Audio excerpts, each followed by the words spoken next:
नमस्कार, माझं नाव आहे रुद्धी अंजली विपुलकर अंदनकर. मी 4 वर्षाची आहे. माझे नाट्यछटेचे नाव आहे माझे हॉटेलिंग. हो गाई हो, फक्त 5 मिनिटं खेळते ना ग. आले ग आले. ही आई पण अगदी अशी आहे, जरा म्हणून खेळू देत नाही. सारखा अभ्यास अभ्यास अभ्यास आणि फक्त अभ्यास. पहिले होमवर्क, मग वाचन, मग शुद्ध लेखन. हे चक्र संपतच नाही. काय म्हणाली सनी? आज तर शनिवार आहे ना. हा, शनिवार म्हणजे मज्जाच मज्जा. आणि बरं का सनी, शनिवारी आमचं किचन बंद असतं. अगं का म्हणून काय विचारतेस?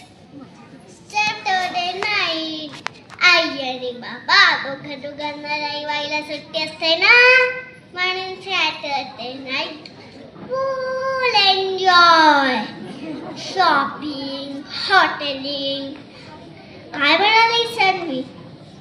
मज्जा चैन आहे माझी.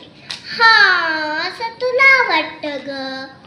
आई आणि बाबांसोबत तासन तास ती माठवर फिरायची.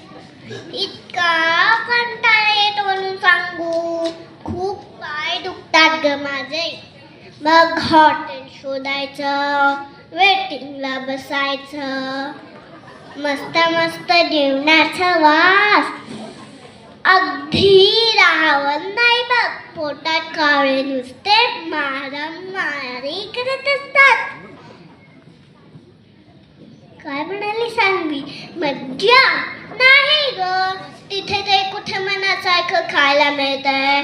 घरी काय आणि दारी आई म्हणेल ते ऐकायचं. पावभाजी खाऊ म्हटलं तर पोटात दुखेल.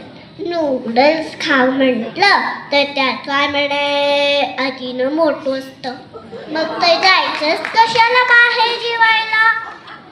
आणि अगं सानवी, त्यात भर म्हणजे हे टेबल मॅनर्स. इकडे हात लावू नको, तिकडे हात लावू नको. शिक्षा आहे अगदी. घरी आपलं कसं मस्त कार्टून बघत जेवता येतं. बारसाई बोटे वरण भातात. काय चव असते. गरम गरम वरण भात, त्यावर साजूक तूप. आहा, तुला सांगते सानवी, एकदा माझा बाबा हॉटेलला जेवायला गेला. घरी आल्यावर त्याच्या पोटात इतकं दुखलं. आणि ओवा इनो कितीतरी औषधं दिली, तेव्हा कुठे बाबाला बरं वाटलं.